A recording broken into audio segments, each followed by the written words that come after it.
And we're going to go ahead and start off with our roll call. Just wanting to welcome everybody back.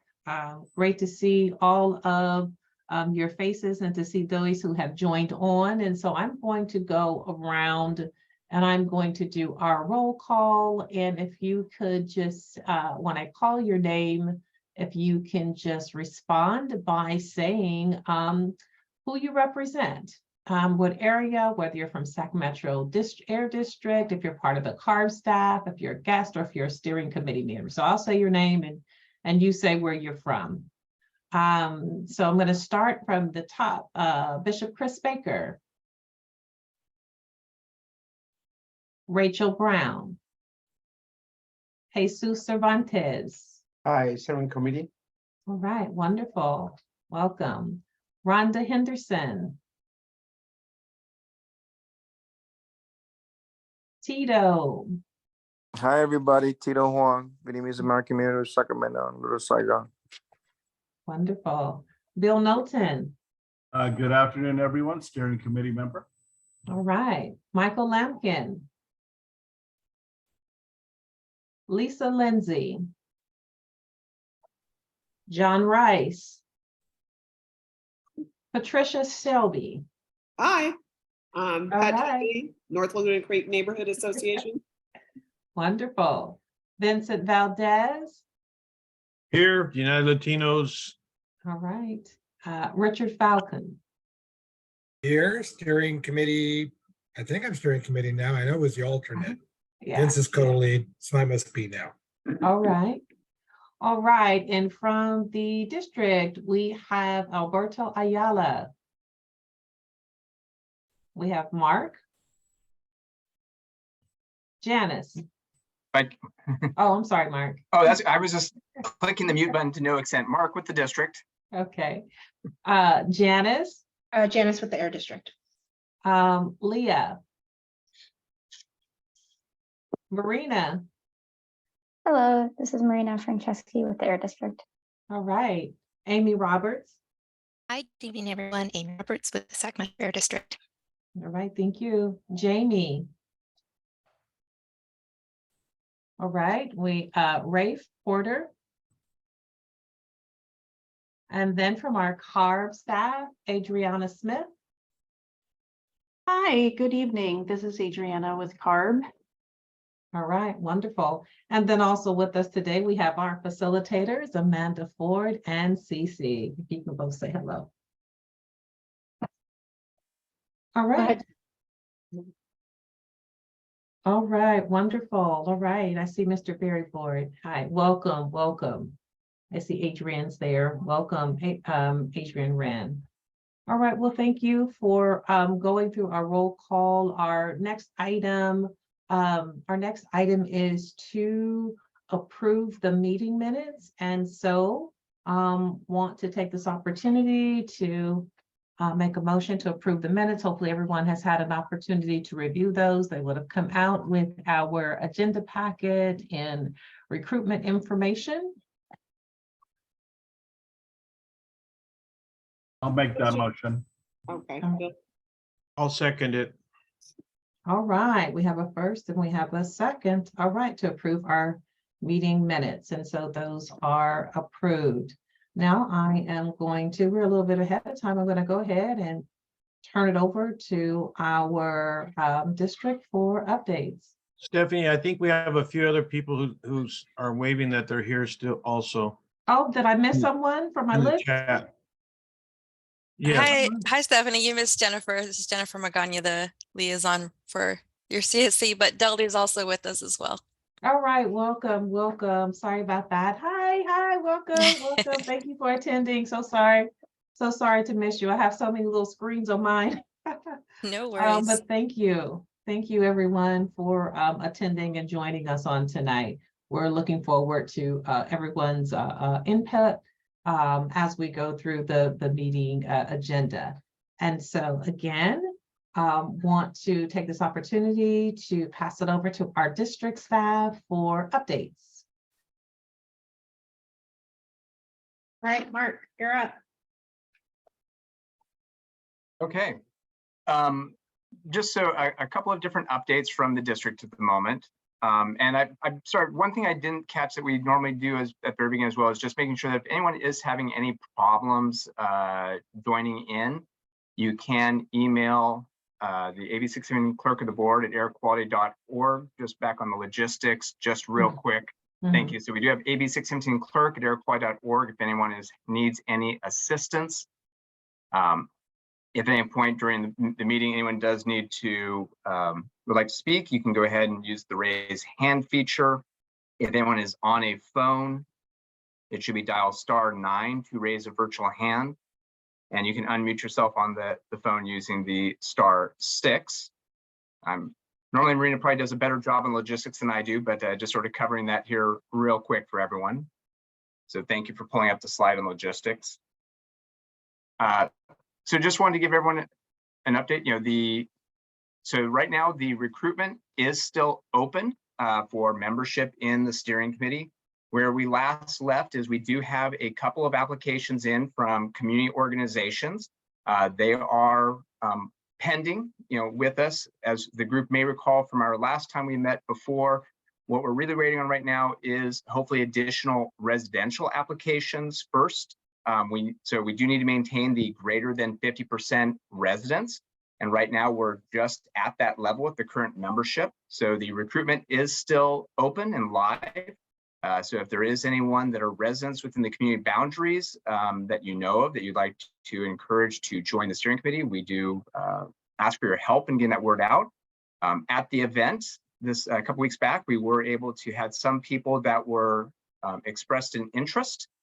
Or at least we were able to share information at the event. So hopefully there will still be some additional applications in, and then we can go ahead and once that goes forward, when it closes, we'll go ahead and proceed with bringing back information to the steering committee. So the steering committee can go ahead and provide recommendations to us based upon applications that we get in. So I believe we are open. And Janice or Marina or Sarah can correct me if I'm wrong here, but I believe we are open until the end of this month. Again, we basically were opening up for another month at this point to get in the application. So when we do get to the end of that month, we'll proceed forward back with information to this group as we go forward. Not specifically listed here, but I do want to, and I know there'll be more talk about the event itself, but I do want to give just a big shout out to all the steering committee members that were able to make it. I know some people were traveling, had other conflicts, but it was great to see so many of the steering committee members at the event. It was really great just to have that participation there of everyone that was able to make it, people that were staffing the tables, just the great community presence that was there. So I do just want to take a moment and just thank everyone from the steering committee that was able to be there.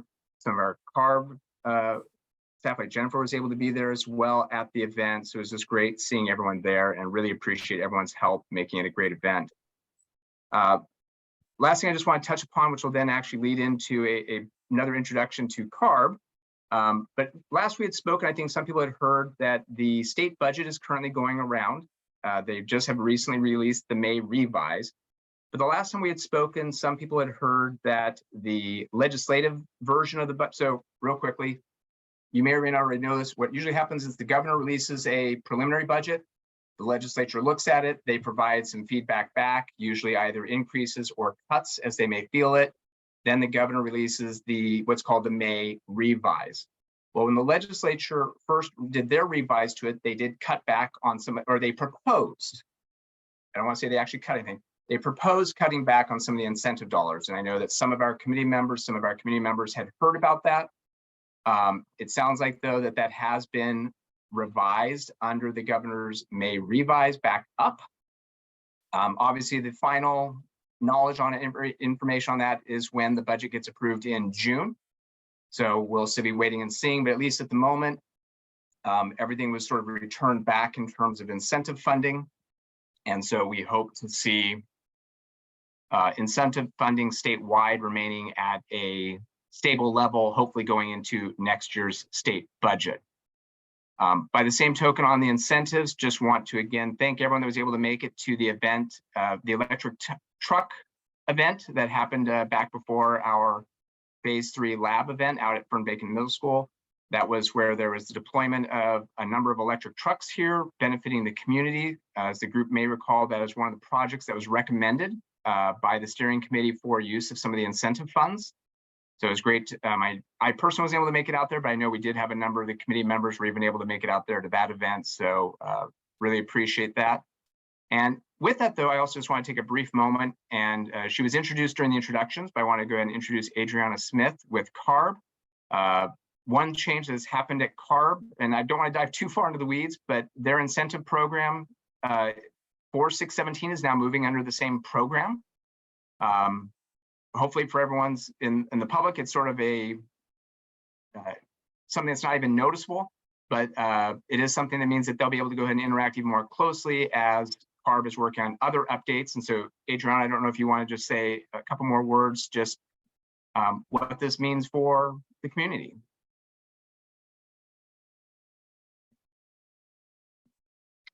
Hi, Mark. Thank you so much for the introduction. I really appreciate that. Before I think I move on, I know I see Deldy has her hand up. I'm not sure if she's my manager, and so I wanted to give her a chance to speak before I. Thanks, Adriana. You go right ahead, and then I'll chime in. Oh, okay, sounds great. Thank you. Again, as Mark was mentioning, my name is Adriana Smith, and I will be transitioning into your new community liaison. I have been following the SAC-Florin process from the beginning, from an incentive point of view. And so as I transition into this role, I'm going to be working closely with Jennifer Magana. Jennifer will be around to attend community meetings and calls for a few months as I transition into this new role. So I definitely look forward to working with you all in the future. So I wanted to touch on two things. Mark has already touched on the first. So the Office of Community Air Protection has folded the Community Air Protection incentives under its program. So prior to May of 2023, the Community Air Protection incentives was under the Mobile Source Control Division at CARB, and we worked very closely along the CARB-MOYA program. But now it's transitioned and it's folded under the Office of Community Air Protection, which Deldy Reyes, which she manages and oversees. And so we've done that so that we can better align things much better, which then brings me to the second item on the Community Air Protection incentives. So the Office of Community Air Protections under CARB is working with community members, air districts, and consultation group and other stakeholders to revise and update the Community Air Protection Program's guidance document known as the program blueprint. And so staff is planning to revise this blueprint and take it to the board in September of 2023. And the blueprint revisions will reflect the experiences and lessons learned from the first years of the program development implementation. And so as part of this process, the blueprint process, the Community Air Protection incentive staff is also working with communities and the air districts and other stakeholders to make updates to the guidelines that are used to fund projects and communities.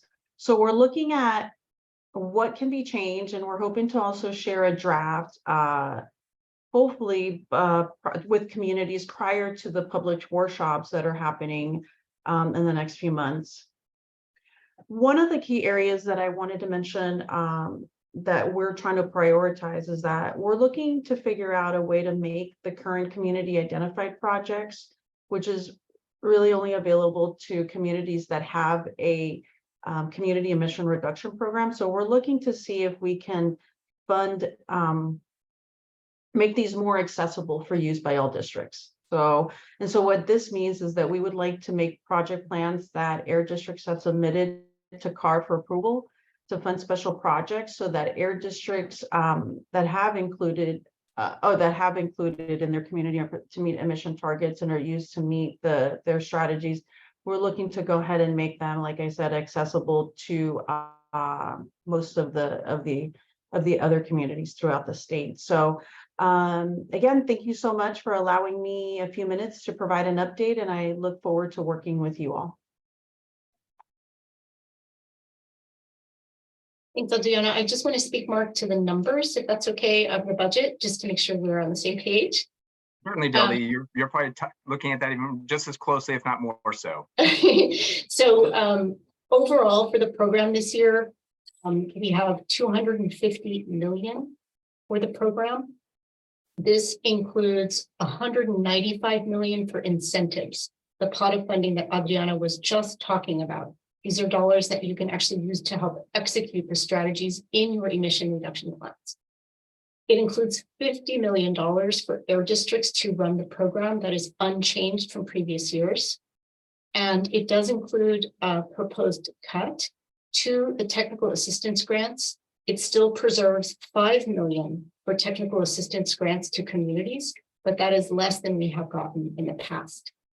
So just wanted to share those numbers. Overall, that 250 million represents a reduction of about $50 million. The other important thing to note about the budget is that the updated projection for the deficit now stands at 31.8 billion. That's billion with a B. And so it is going to be a tight budget year.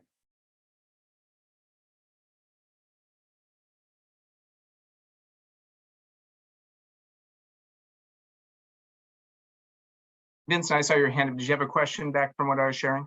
Yeah, I have two questions. First, what month is our application period going to end? Is it going to be ending in May, or was it extended to June? For the new steering committee members? I believe we reopened it in May. We reopened it right before we had the phase 3 event, and I believe it goes through May. Marina or Sarah, correct me if I'm wrong there.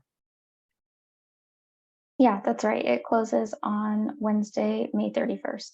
Okay, yeah, I wasn't sure if you had said it was going to be extended another month again. Thank you.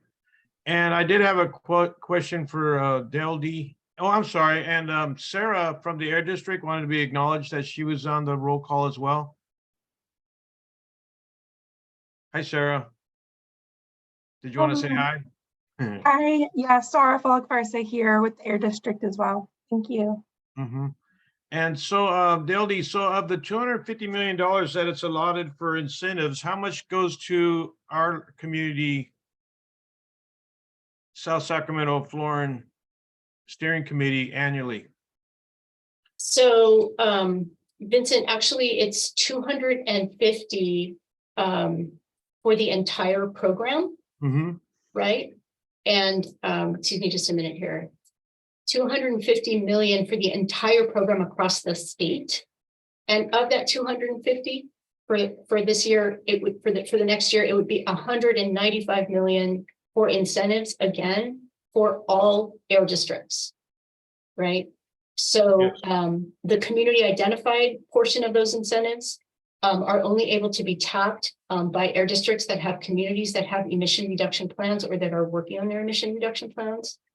So that's, you know, part of the challenge here and part of the reason why we wanted to be able to support this community in moving ahead to the CERT phase is to allow you all to be able to access some of those incentives dollars.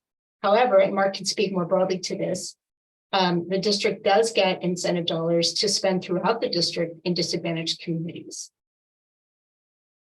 Okay, thank you.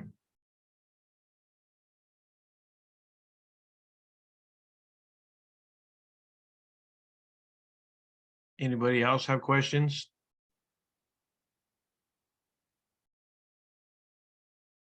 Amanda, are you on?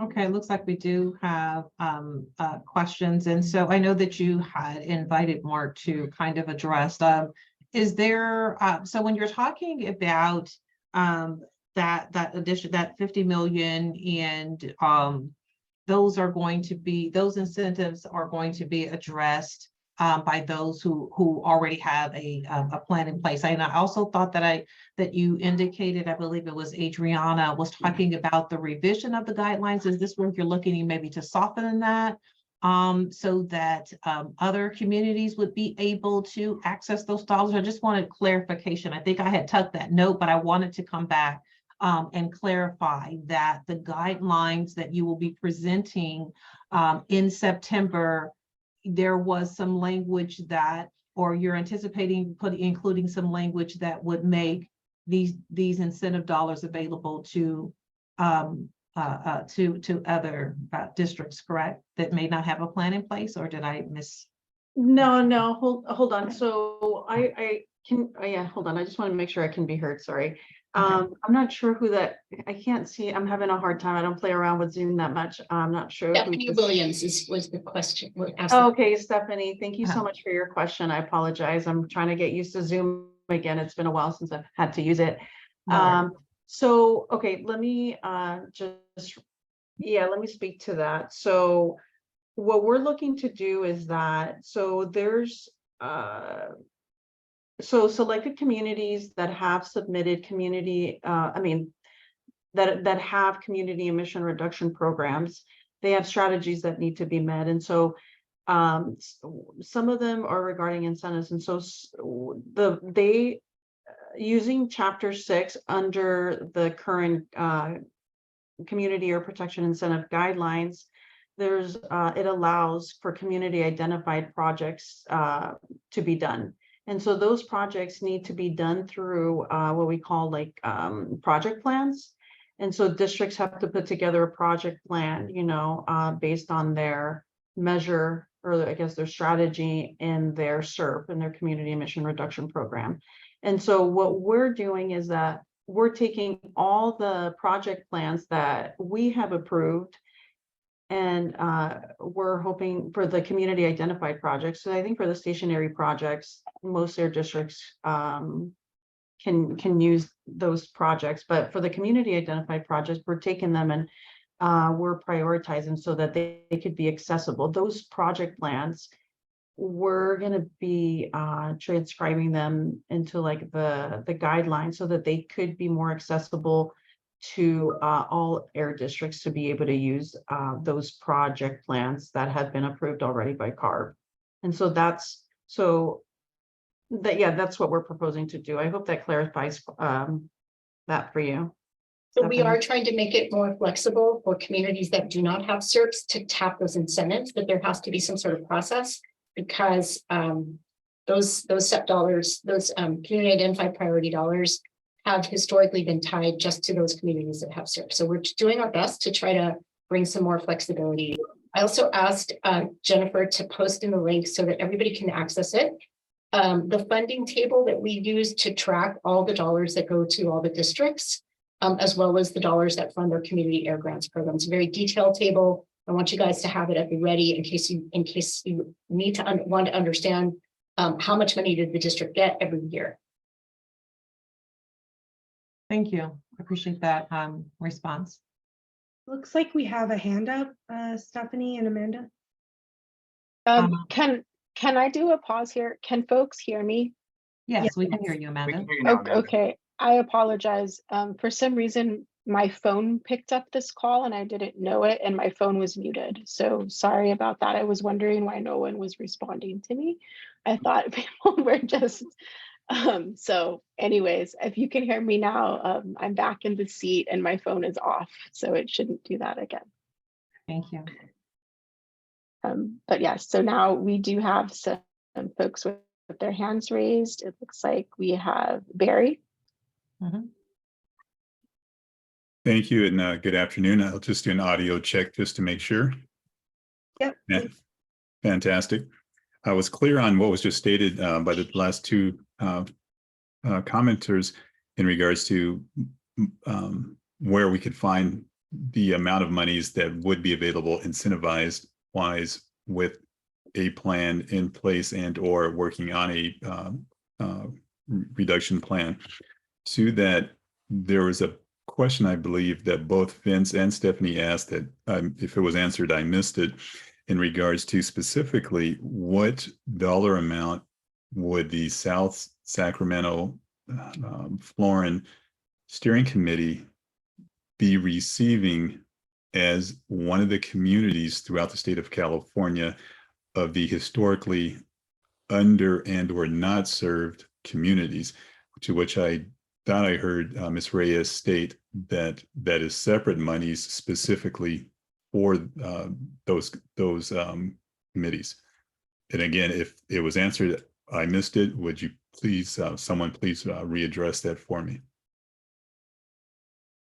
Sure, Mr. Boyd, I just put the link in the chat. It's a frequently asked questions document that we have gotten about how the funding works for 617. I want to be super clear that when the program was first established, incentives dollars were limited to those communities that have emissions reductions plans. So we are trying to find other ways to bring some more flexibility. We currently haven't had that yet. So there's no amount of money that I can tell you tonight is dedicated for your community from incentives. But what's also important to know is that every year districts also get incentives dollars to spend throughout the district. And as long as they spend it in disadvantaged communities, it meets the intent of the law. And so the table that I've shared with you, if you go all the way to the bottom, it shows, for example, CAP incentives, which is a subset of incentives that go to each air district. And Sacramento's amounts have been relatively modest. Mark, I'm sure you would agree. And so there's a lot of needs in the district. So I can't really tell you like how the district would spend those monies. Yeah, I don't want to take up too much of, I know there's other things on the agenda, but Barry, to your question, to Vincent's question, to Stephanie's question, it is table, the link that Deldy just shared, it's table 1. It's the blue box second from the bottom, shows the annual amounts we've gotten. It does vary year to year. And so even with the numbers Deldy was talking about in terms of the 195-ish that's proposed in the budget, we wouldn't know what our portion of that would be until, quite frankly, probably next winter or spring. So when the budget goes through, we won't actually know that our portion of it until sometime into the future. But That's the correct. table that Deldy just linked, it's table 1, page 11. You can see what Sacramento's share has been in prior years. So for example, in the very first year, it was 3.7 million. In the most recent year that we have in the table, it was 7.2 million. And that's because these funds go throughout the state to all air districts that have disadvantaged communities. Thank you, both of you for your answer. Just a quick follow-up on that. Is it simply just a matter of population size in regards to allocation for funding for the different districts, and or is it measured, or is the amount of money earmarked for the different districts based upon the environmental screen pollution index and where Sacramento would rate? Definitely in the first year of the 617 program, that factor of like where we see the largest concentration of communities that are flagged as disadvantaged under Cal Enviroscreen, that was a big factor. But it also goes to, the communities that have, that were selected into the program that are working on CERCs. So that's definitely a factor. It is something also that, CARB is paying a lot of attention to. Air districts pay a lot of attention to it. The districts in general are very good at hitting the mark of spending those funds across the state, such that I forget the threshold. Maybe you can tell us, Adriana, is it 90% of that funding has to be spent in disadvantaged communities? And we see that happening pretty much every year. Thank you again. I won't continue on this, but I do appreciate this and any further conversation. I will take it offline, just with the exception of this last statement. Unfortunately, in my opinion, the monies that have not been spent here in Sacramento in the disadvantaged communities is easily highlighted, simply because of which would register what you stated in regards how allocation has taken place, to which how Sacramento hasn't gone after, my opinion, the mitigating and or finding the plans to mitigate in the reduction of a plan to make the air quality better, to which would have brought us into a SERP quicker and more allocation of funds. Again, my opinion, but thank you for listening. Thank you, Barry. Any final comments on the district updates before we move on to committee updates?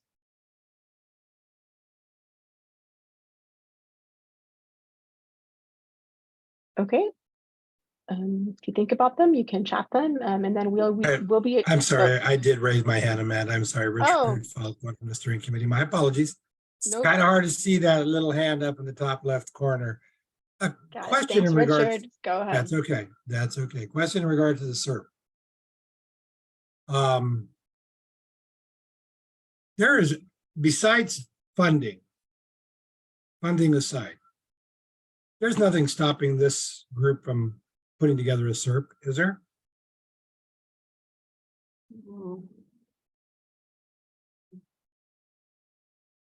Mark, you're on mute. Thank you. Fortunately, Zoom was prompting me as well. So once we formally commit to go to a SERP, there are specific hard timelines that we have to meet as a group. And so part of it is also in making sure that we have the data from the monitoring that we've been working on for the last couple of years, and now the phase 3, to make sure that as we get the SERP, we get it done right. And that's one of the reasons why, and I believe this came out and will probably be covered in the steering committee updates in a moment, from the visioning meeting, was one, I believe one of the proposals from the group is a working group to start working on solutions. So when we do make that formal commitment, that we're then ready to hit the ground running and meet all of our obligations. I understand that, and please do not take this as anything outside of me as a community person. I understand that within the AB 617, anything within government structure, there are certain conditions that need to be met, certain things that need to be followed. But AB 617, in my opinion, with its intention, was exactly that, and that was to be a community-based group with the help of the Air Quality District, with the help of the particular agencies that are out there, to really take and look and see what is happening out there. And yes, we still have phase 3 data to go through. That's going to take a while and such. But we've collected quite a bit of data. Other organizations have collected quite a bit of data. AB 617 is not the only tool in the shed for collecting data, and to continue to collect data. And so I guess what I'm asking as a community member, somebody who believes in community-driven strategies, in the spirit of what AB 617 was originally meant for, is there anything stopping us besides money from getting started on a SERP? No, in terms of starting and coming up with ideas and starting the process, absolutely. And just as a quick case and example, I think, this group has heard before, we've even talked about, for example, the district's SEP program. And Amy Roberts from our team here in Station Resources on it. And the SEP is the Supplemental Enforcement Program, where we have diverted penalty money specifically for community projects. Part of that went toward additional box fan filters, as an example. So a little, maybe indirectly to your point, Richard, there are things that are already happening now that the district has done. We've done enhanced enforcement in the 617 community, where we've sent out our station resource inspectors more frequently out into this area looking for unpermitted sources, problem areas, et cetera. So there are absolutely things that are already happening now and can happen now, even outside of the formal SERP. And so I guess my long-winded answer is yes. Some of those are already happening, and some of them, and some other things can happen. We don't have to wait. For example, if we also say, hey, here's a good direction to go, we can start that now, whether or not it's in the formal SERP or not. We'll loop it into the formal SERP down the road to memorialize it. There's no reason, if we decide that there's a good strategy to be working on today, that we can't start on it today. And that's my thought as well, Mark. Thank you for that. And I just want to make sure that for the community that are listening in, for those who are writing letters, for those who are not here because there are concerns, I think we need to make sure that we're putting the data out there, as you've said, Mark, to some of the things that are already taking place. out there. I think it's a very important thing for the community to know. And lastly, I happened to attend a recent meeting with the community, the climate change, the county climate change task force, who is looking to put their own SERP together based on the information that they've collected. And they were very surprised to hear that AB 617 and this group has data that can be shared, and that was actually talking about SERP. So I think it's time for us to really start, again, as we keep talking about and we do, breaking out of our silos, collaborating and working together, because it sounds like this county group that I attended the meeting, Barry Boyd was in that meeting too, it just so happened, and others, that as we see the county or other agencies doing similar work, that we not only share data, but collaborate and combine resources to provide the solutions that our community wants to see. Thank you. Richard, thank you so much for that comment. And that is a perfect segue into our next topic, which is the committee updates and a recap of that visioning session, because I know you were at that visioning session, and a big part of that, one of the outputs that Cece is going to cover in a second, was creating subcommittees, and SERP was a subcommittee that got created. So this conversation, I think, if we can put this into a plan, we could bring that up into a subcommittee that's working on the SERP. So you already have a lot of great ideas there that could be channeled into that SERP subcommittee that Vincent is leading. So thank you for that segue, because that's exactly what we were doing at that visioning session a few weeks ago, or a month ago now. And Cece, who's there as a facilitator, is going to give, I'm going to stop sharing my screen. Cece's going to go over that and give a presentation on the visioning session and what steering committee members did and what they came up with, the plan for moving us forward at that session. And then after that, we'll hear any subcommittee updates, if there's been any movement on that, or any other updates from folks. So Cece, are you ready to share your screen? Okay, I'm going to stop sharing and Cece's going to share. All right, let me get this shared. Test on audio, can you hear me? And then test on screen, can you see? Yes and yes. Great. Thanks, Richard. I loved that. That was helpful. Transitioning from one thumbs up to another thumbs up. So just big shout out to all the folks who were able to attend and work on this visioning session. It was great to meet so many of you in person and hear about all the good stuff you're doing and this visioning session itself. So one of the things that we did that was very popular among this group is doing a word cloud. So what does our vision for clean air in your community look like? So we created a word cloud and captured that occurred during the meeting.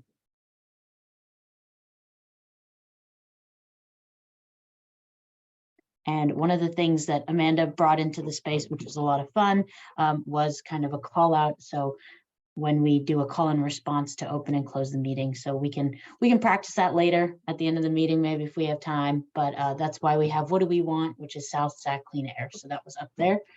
And we outlined the AB 617 steering committee in the area about the following goals for 2025. Those goals were to provide guidance and recommendations on the community air protection program, to serve as a liaison between the district and the community, assist district staff in public outreach events, prepare for and attend regular scheduled steering committee meetings, and establish subcommittees and or ad hoc committees to achieve vision. So this is what we were focusing our conversation on.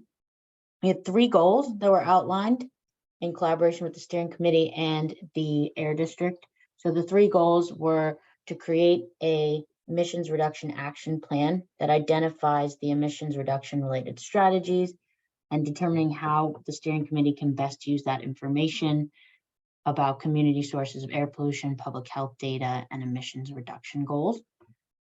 The second goal that we had was to expand outreach and engagement and create partnerships with community partners, residents, local governments, and the Air District. And then goal 3 was kind of a catch-all to see what was or wasn't listed. And so the way we did that in this room is we, when we physically gathered together, we put up poster boards and we allowed people to physically go up and write some of their thoughts. And what I'll be going over today is some of the things that came out of that. I'm doing long pauses, not to make it awkward, but in case you all want to process and stop hearing me talk, and then if you have questions.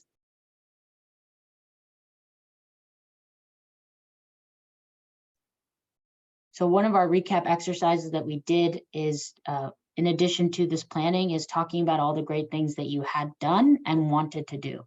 So in the past, what were some of the accomplishments that you all did? Learning more about air quality, creating a web page, which took a lot of effort among this group, building relationships, starting an air monitoring plan for South Sac, community outreach, charter, incentive programs, working on budgets, team building, working with different community groups, determining high-risk areas within your communities, and having the visioning meeting in 2022, and then this visioning meeting for 2023, and then working with the Air District and the community, as well as the community air monitoring program. So that was a lot of great things that you all have accomplished in the past. And in the future of what you do want to accomplish was to create an indoor air monitoring to get the indoor air filtration systems and working toward participatory budgeting. And then the hot topic of today, which is CERP.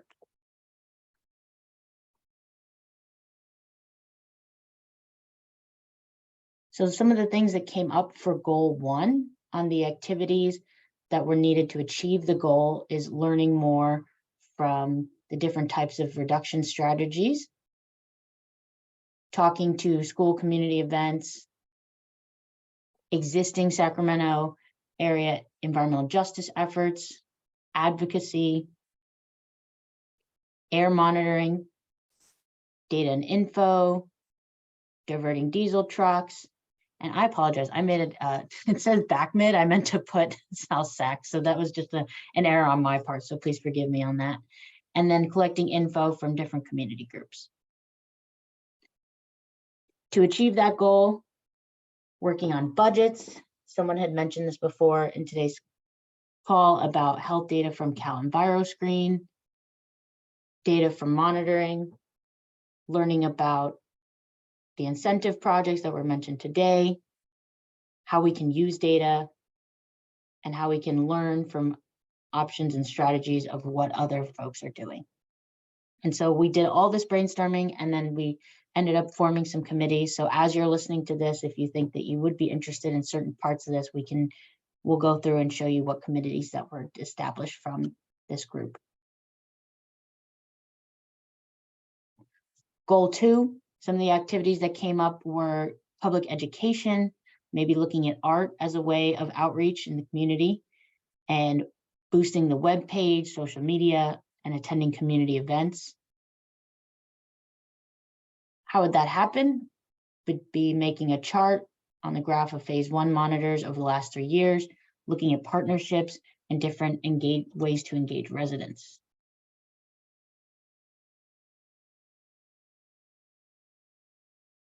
And then goal 3, what things did we miss or things we wanted to add that were brainstormed within the group was to look for additional funding. And then as well as creating a process for new member applications, which was chatted about a little earlier today. And then there were some links of folks, things, resources that people talked about and shared that we have here linked. And then what were the type of committees that were made? So if you remember them, or if not, that's okay, we can review them. But we had a couple of roles and responsibilities. So these were self-volunteers or buddy volunteers, because for example, Vincent as the CERP lead, and Rhonda, I know, who just recently joined the call, and I know we did volunteer Tito, but we will of course confirm before going forward. And I'm pausing because I see Mark's hand raised. Mark, you're on mute. Mute, yes. Sorry, Cece, I was gonna let you finish getting through the list first, but I just wanted to remind and let the group still does actually need to propose in this setting and then formalize that these are the subcommittees they would like to have, because the visioning meeting was just a steering committee. And so now they're back in a public meeting sense.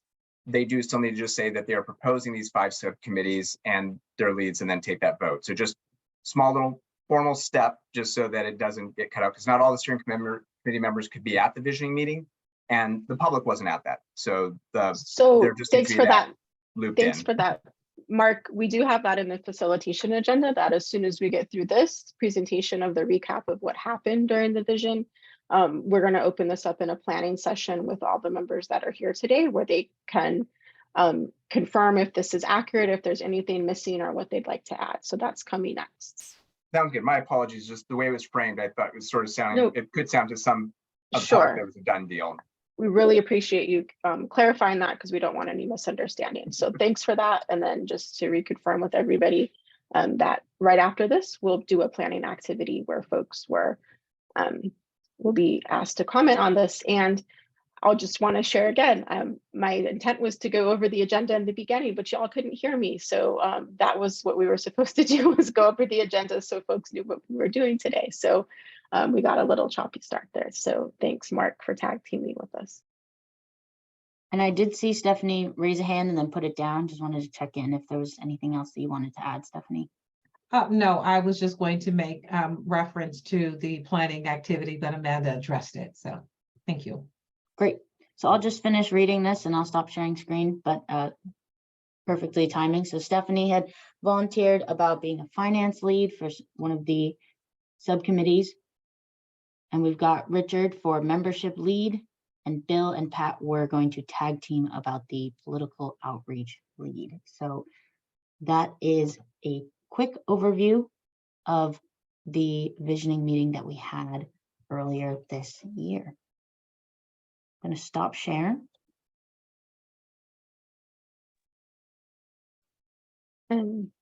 Thanks, Cece. Do you want to just open it up? And we are going to get into this in confirming and going, but are there any questions about what Cece presented?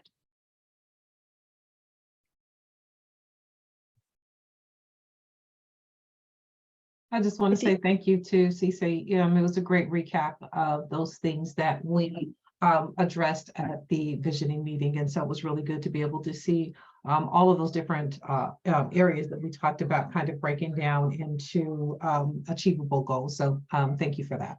Thank you for that recap. Thanks, Stephanie. And we did have a question here from Adrian about a Google group. So that actually was discussed during the vision meeting. And we do have some next steps on that for our outreach group, is going to try to figure out how to do that. So I know, Richard, you volunteered and we should have put you on the SERP team, but in a few minutes, you'll have an opportunity to do that. And then for the Google group, there's not one yet, but that's in the works. So we'll talk about that in a little bit during the planning activity too, as some next steps for some of these things. And then I saw also that Adrian was confirming that there's an email that has some as a master list of SERP strategies. So if you want to share that, we can get that out to the steering committee. And is there anything, so if there, and then Tito, who was not at the visioning meeting, was still volunteered for the finance team. So Tito, if you were surprised, that's what we said. There was a buddy system and everybody said Tito has to be on this, but it was big tax season for you, so you weren't there. Hey, I'm always dependent on my team to volunteer me, so I'm ready. Great. Thanks, Cece. Was there anything else that you wanted to cover for that, Cece, or any other questions about that from the group? No, not on that, but I know there's another bullet that we had all talked about, but no. Great. Yep. So the next up then is some more updates from this group, and we're going to get to a planning session right after this, but we wanted to do that recap because that happened first in March. But then there was another really cool event that happened in April that Vincent is going to share, and then Rhonda's going to support that too and give some updates about the outreach. So Vincent and then Rhonda, do you want to share the updates about the April event?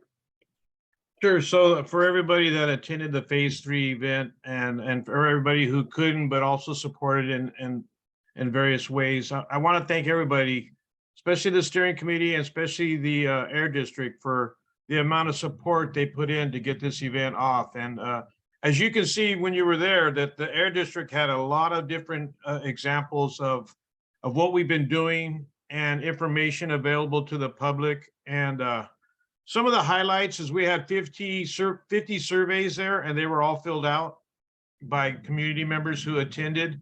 So, I mean, and I think we could have had some more if we had a few more, but that's okay. I did write a few notes here.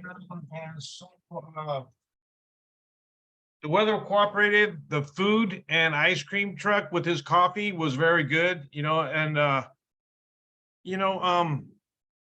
just seeing the amount of people and the amount of effort it took. So I was there on Friday evening and I saw all the Air District staff and we had a room full of stuff.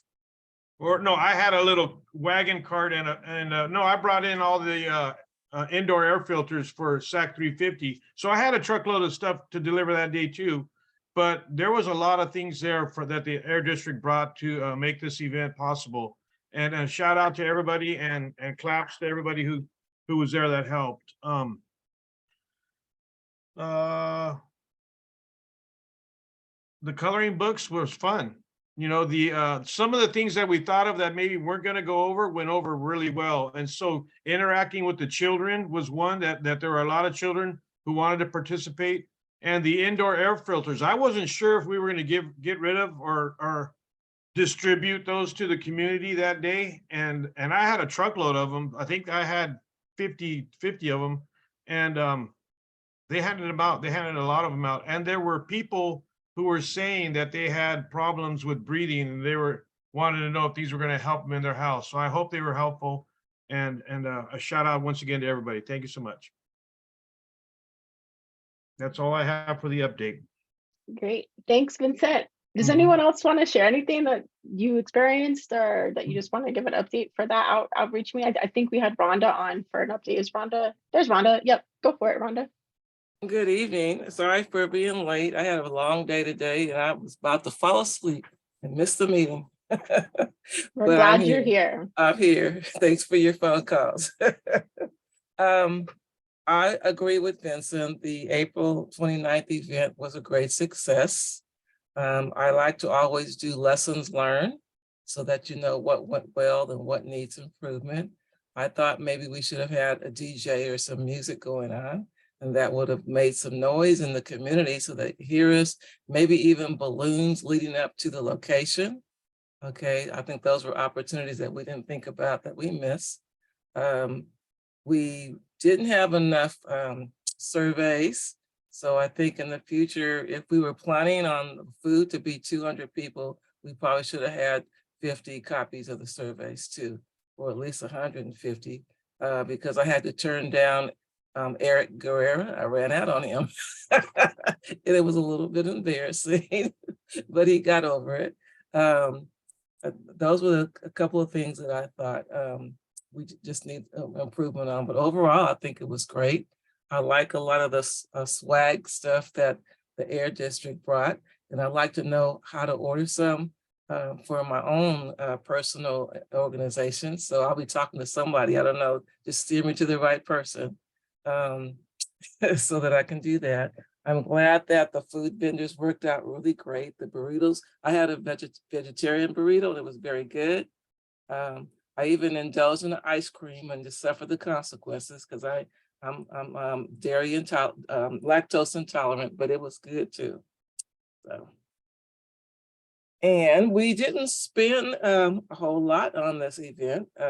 Originally, we came to you and said we were going to have a budget that we proposed of $8,000 for everything. We spent nowhere near that. We didn't even spend $3,000. We spent like $2,785, something like that. So we did very well in keeping our budget intact so that we could do other things. Wonderful. Thank you, Rhonda. I see Stephanie has a question. Rhonda, if you're finished, is there anything else that you want to add? Well, thank you so much. We're glad that we got you just in time for that update. You're wide awake now to provide that. So I'm so glad you're here. All right. Stephanie, what's your question or comment? I just wanted to echo and Rhonda, The event was really great. I think one of the things that I really appreciated was the partnerships that came out.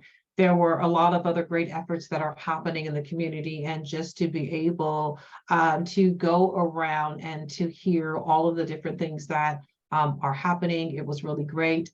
Also, all of the participants also had surveys related to air quality, related to, air quality. And so that was something that I did. I took everyone's survey, that everyone that had a survey, I, took it and gave them feedback on how they can improve, things that I would like to see. And so I really did appreciate, that. I think that when we are, the more information that we put out, that we're sharing in our partnerships, I think it just strengthens the work that we do. So I really did appreciate that opportunity. And then again, lessons learned, I think Rhonda and I had the same feeling, was after the fact that, yeah, definitely that music would have brought people out a little bit more, hearing that and driving them in. I thought that it was also a really good location to have the event. And then the last thing is that, definitely moving forward, that not only will we have,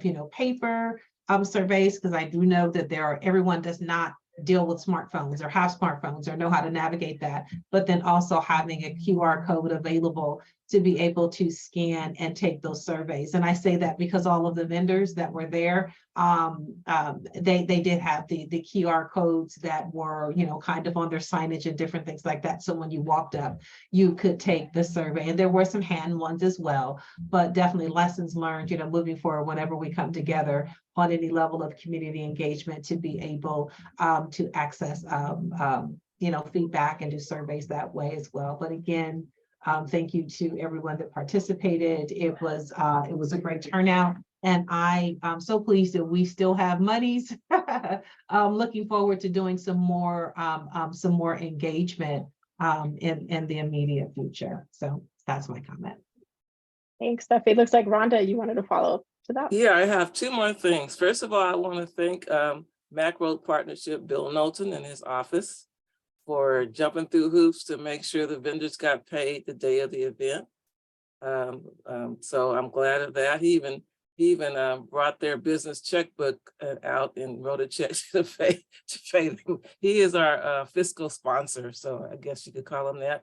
So he handles the budget for our subcommittee for the outreach.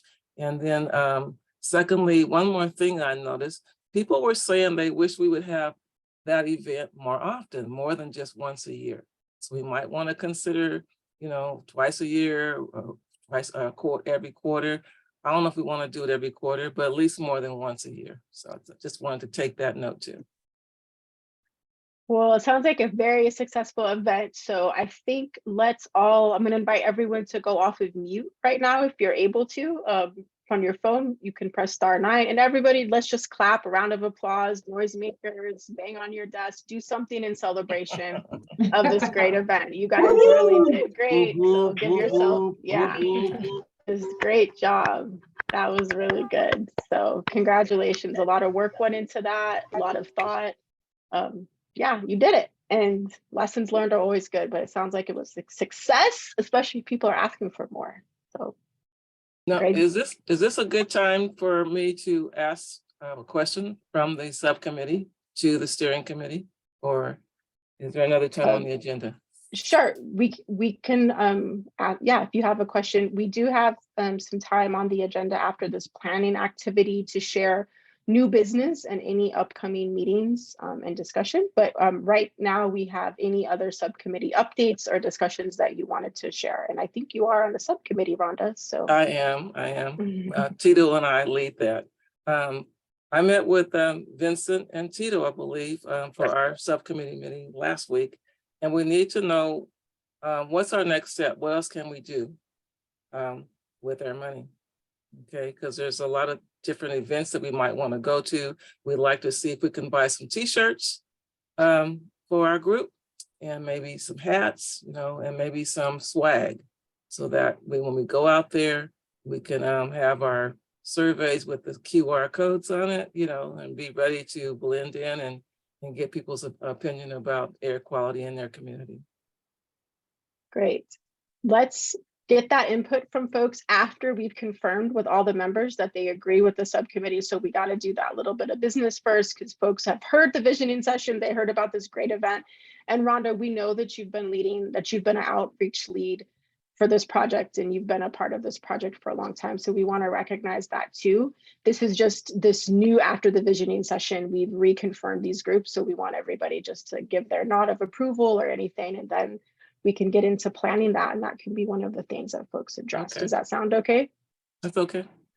Okay, great. Are there any other subcommittee updates from folks that were doing activities in any way or form between March and now? Just something really quickly, some feedback from the school and the principal. The principal was really happy, and I think you guys were all on the potentially on the email, where she really showed appreciation for doing this for the community and for the students. One thing that, you know, she communicated with us is that, you know, she really doesn't want this to be a one-time event, in terms of she wants us to continue that education with the students that are there, in whatever form that may be. And so that was one thing that she really wanted to work with us on, so that, you know, we continue that education process for the community, and it isn't just a one, like, hey, we're here, you know, for the event, and leaving the information, keeping the information going. Thanks, Janice. Okay. Oh, Richard, I see your hand this time. Yeah, Vince, you mentioned the coloring books. I know we got quite a number of submissions. One of the goals was to get every single person who who colored a page in the coloring book, to get them up on the website.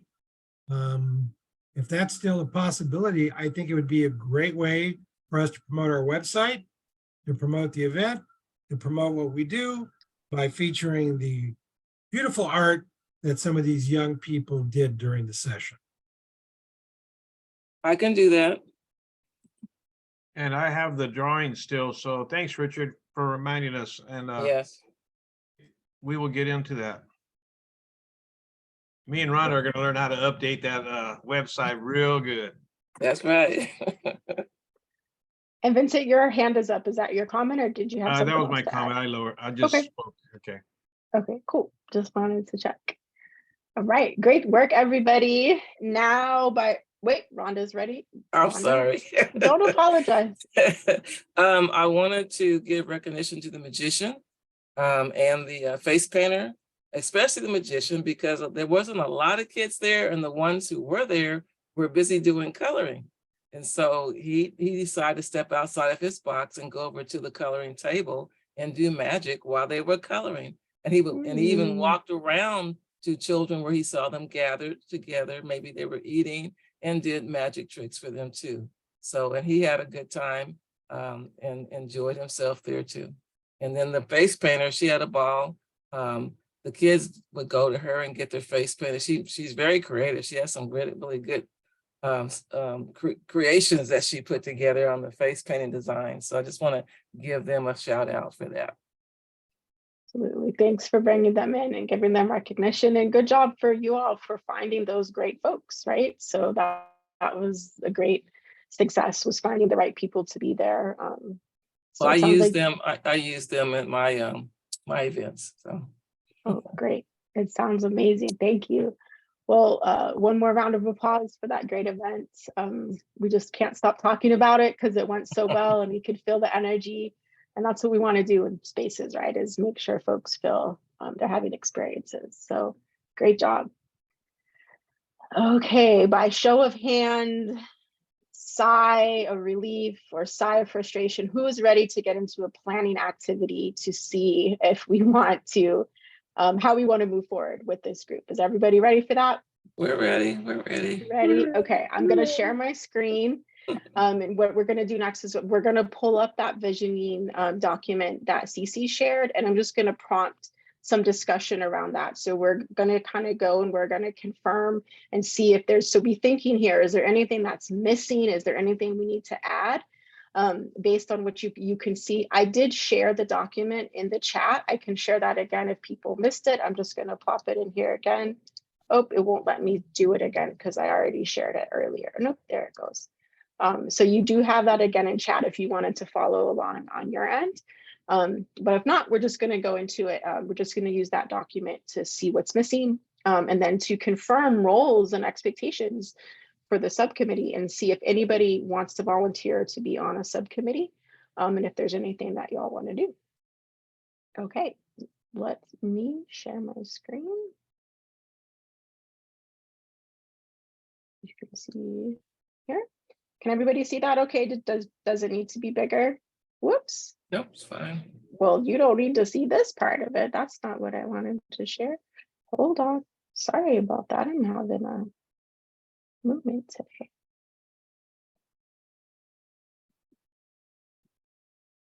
Okay. No. Cece, do you have everything just went away? Yes, I do have the document and I can share that for you if you'd like to just. The one that says planning. I'm Yep. so sorry, folks. I don't know. So I did an update to my computer earlier today. And Zoom is like, it's not acting right. So I do apologize for that. I'll never do an update again on the day of the meeting. Actually, I have it open now. Sorry about that. Okay, so let's just scroll on through down here. Just scroll on down. Amanda, I'm sharing screen. Would you like me to continue that? Oh, no, if you can stop, please. Sure. Yeah, thanks. Sorry, folks. That is not what I had planned. Okay, that's better. Everything was queued up and it disappeared. So, so the goals, we're not going to really spend too much time on the goals because the goals were actually created from your vision session from 2022. So there's not a lot of input here for that. These goals were established from your meeting in 2022, except we added goal 3, which was, do we have any other goals that aren't listed? So that was all we did there. So there's not a lot of input on these first 2 goals, but outside of these 2 goals, does anyone in this group have anything that they would like to see done that isn't under the goal of a CERT with data and with outreach and engagement? Is there anything else that this group would like to add that you don't see listed here or captured in these 2 goals that should be the goal of this steering committee? I'll let Adrian in.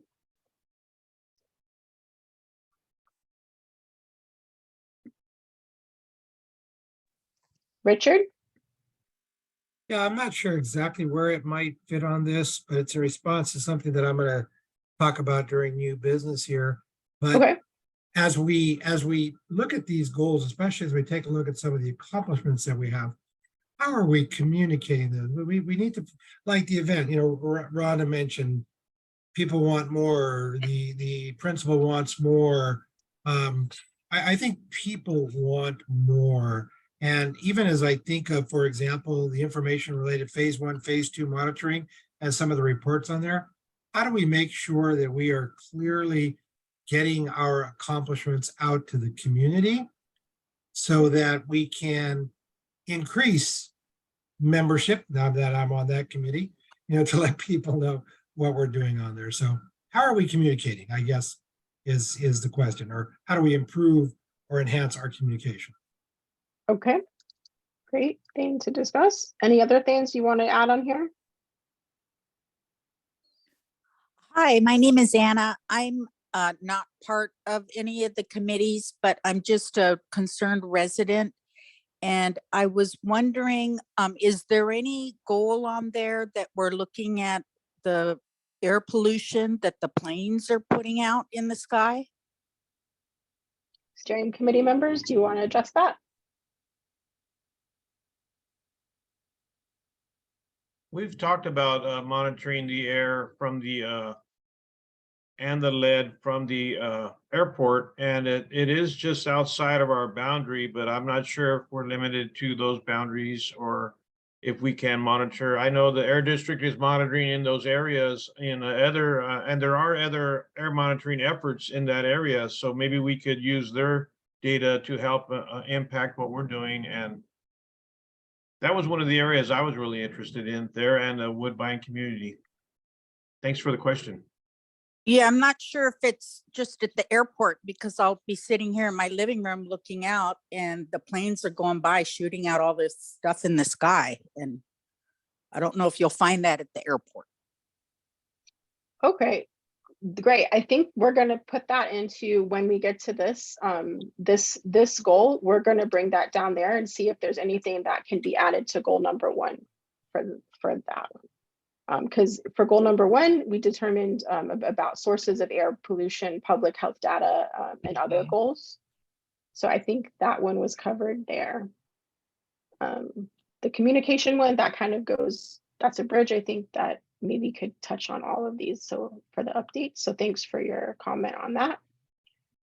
We're going to move on to past. Is there any past accomplishments that you want to add that aren't captured here? Amanda, I just want to chime in and acknowledge that Barry has their hand up. Barry, what's up? What do you want to say, Barry? Thank you, Cece, for seeing that. Maybe I guess the sun has hit me. I may have to darken up my hand to reflect the skin tone, make it easier to see on the screen as well. To that, the caller on the iPhone who just asked in regards to the Sacramento Executive Airport, to be specific on which airport versus Sacramento Metro, and to Vincent's comment as well, being an area of want to track its quality of bad air, and to the caller's statement, with the way that the air blows in Sacramento, it doesn't blow in the traditional trade winds, southwest to northeast. It does a kind of a circulatory motion because we're in a bowl here. So you do get whatever is coming from the airport that flies actually into the mapped specific focus area for the South Sac Florin Steering Committee's boundaries. So there is a way to measure that directly related to that pollution, as Vincent stated, by setting up monitors there in Woodbine, which is just, I believe, inside of the boundaries of the steering committee. But all that long-windedness to say, that would be great. But just for clarity, as I understand it, there, according to AB 617, there isn't a specific mapping and or boundaries for any district in the state of California. Now, if I have that wrong, somebody could address that and send that information to me later, or if somebody has that information now, any steering committee would be based upon the group coming together within the district, and the steering committee being that serving the underserved areas, but not having specific boundaries implemented as AB 617 is written. Again, if somebody has that answer contrary to what I just stated, fantastic. If not, someone could reach out to me later. Thank you. Great. Thank you, Barry. And I saw that we do have a couple hands up on this topic. I'm gonna just encourage folks before you're asking questions or making comments that the purpose right now is to get through this so we can confirm these subcommittees and not to get into planning for subcommittees. So just think to yourself before you ask the question, is this something that could maybe be addressed in a subcommittee discussion?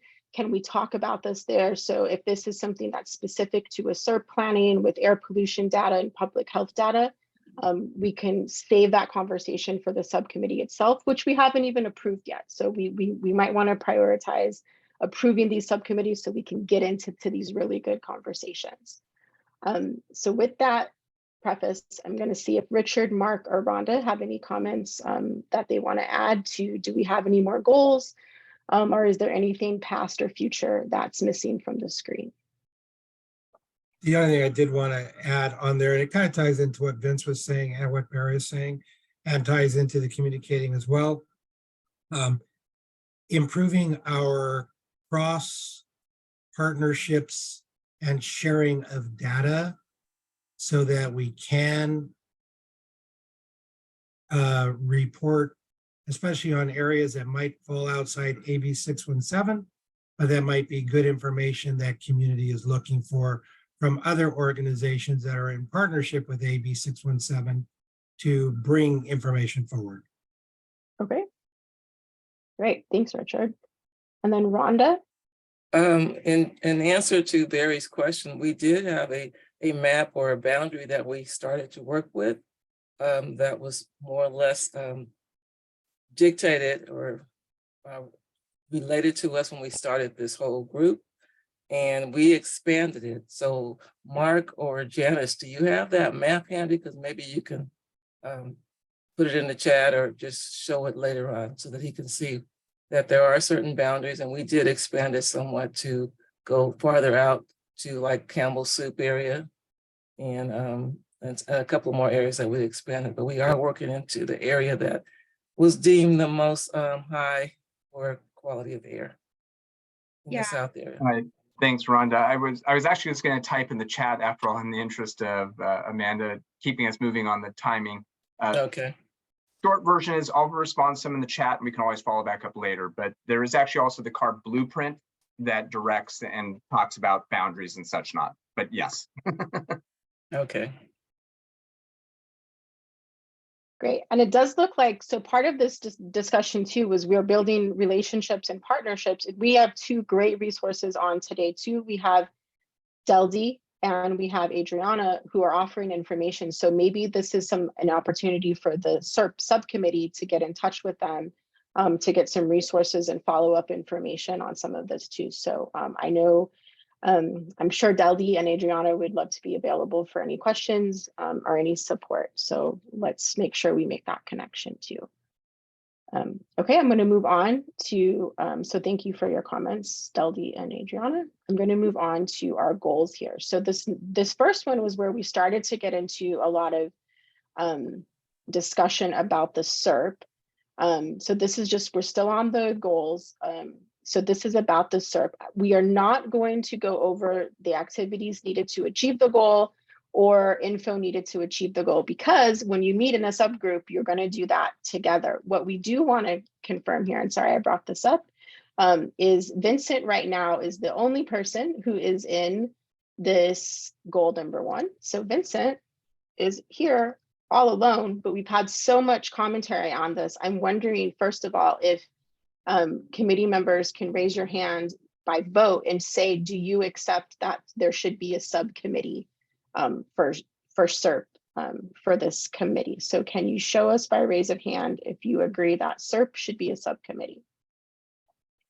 Rhonda saying yes. Let's see if we can say yay. I see 2 hands up. John is saying yes. Does anyone have any objections to the SERP being a subcommittee? Okay, does anyone else want to volunteer to be with Vincent on the SERP subcommittee for the steering committee? Richard, we're all looking at you at least. I'm just teasing, only if you want to, but anybody else would like to be a part of this?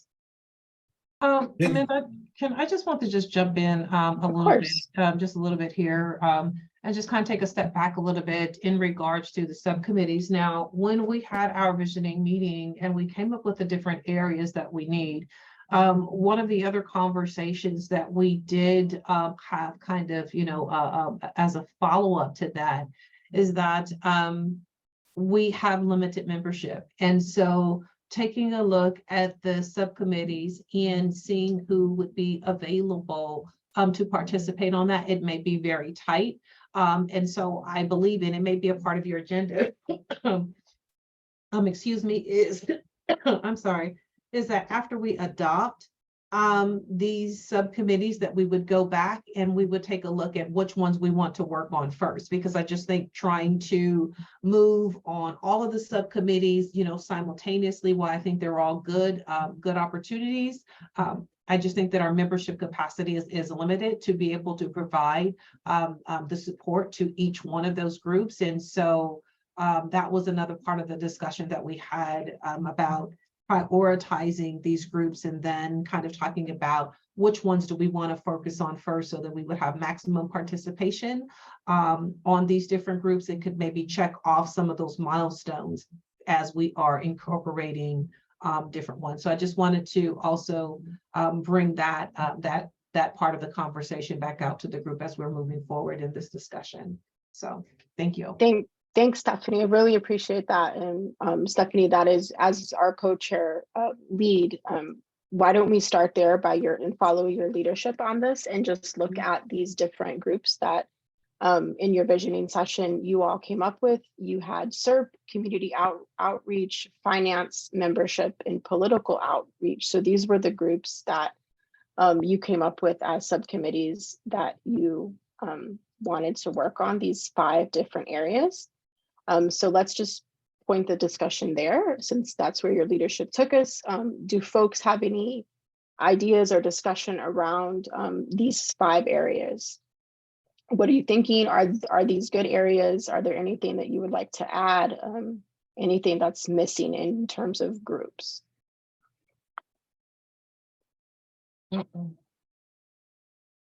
And then while we're here, I would out of, it looks like we have 1, 2, 3 out of the 5. If I were going to make my top 2, provided my feedback on the top 2 on the greatest need, I would be looking at SERP lead and community outreach. Those are my top 2 priority for myself. And so if, I don't know how we do this, but if maybe also we could take a look at maybe what our top 2 needs are. Not to say I think we're going to do them all, but as we're looking at the focus, those are mine. So I don't know if anyone else has recommendations of their top 2 or 3 out of this. So just passing it back to you. Not trying to hijack you, Amanda. Not at all. This is nope. This is with your leadership only. So Vincent and Richard, and then I'm going to stop sharing and we're going to do a quick exercise to vote on this. Okay, so I have been talking with a few of the different steering committees, and I have some volunteers, Sac State interns and volunteers who are interested in participating in what we're doing. And so I just wanted to be clear that anybody who volunteers on these committees does not have to be a steering committee member, because we've had on our outreach committee, we've had several people who came to our meeting and offered valuable input and helped us get developing into our website, but also in continuing on the outreach committee still when they can. So it just doesn't have to be only steering committee members, and that's something that I think we all need to recognize, and that is one way of us getting the community involved in what we're doing. And there are people who are really interested in what we're talking about in the SERP and the community outreach aspect. And I did have one volunteer for political outreach as well. So I just wanted to confirm that we can use non-committee members on these subcommittees.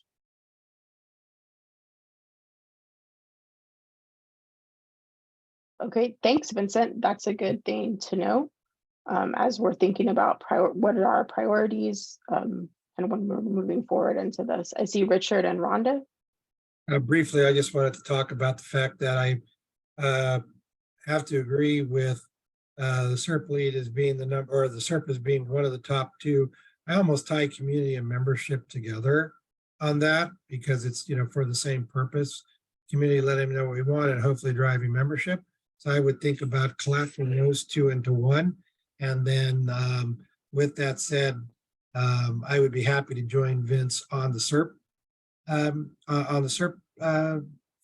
subcommittee, while Rhonda and Tito work on the membership there. But to Vince's point, United Latinos has a lot of students who want to volunteer to be part of this, who probably don't fit into the norm on this. And I think that's something, as we think about community and outreach, that we want to make sure that we're expanding ourselves and being really equitable and inclusive when it comes to allowing people to be a part of this. Great, thank you, Richard. I just did those reflections. And then Rhonda? I was just gonna say that I agree with Stephanie's assessment of the top two. However, I think political outreach should be like number 3 or close to the number 2 as well. Because once we identify some issues and some recommendations, we need to know who to go to in high places to get some changes done in terms of air quality improvement. Great, thank you, Rhonda. I echo what Rhonda just said about the political outreach, because we could be sending letters and on behalf of the funding for the AB 617 communities that is going through now, as well as a few of the other legislations that's being passed. And so making ourselves more visible, I think, is really one of the biggest goals we can do. Thanks. And then Pat? I hear you. Sorry.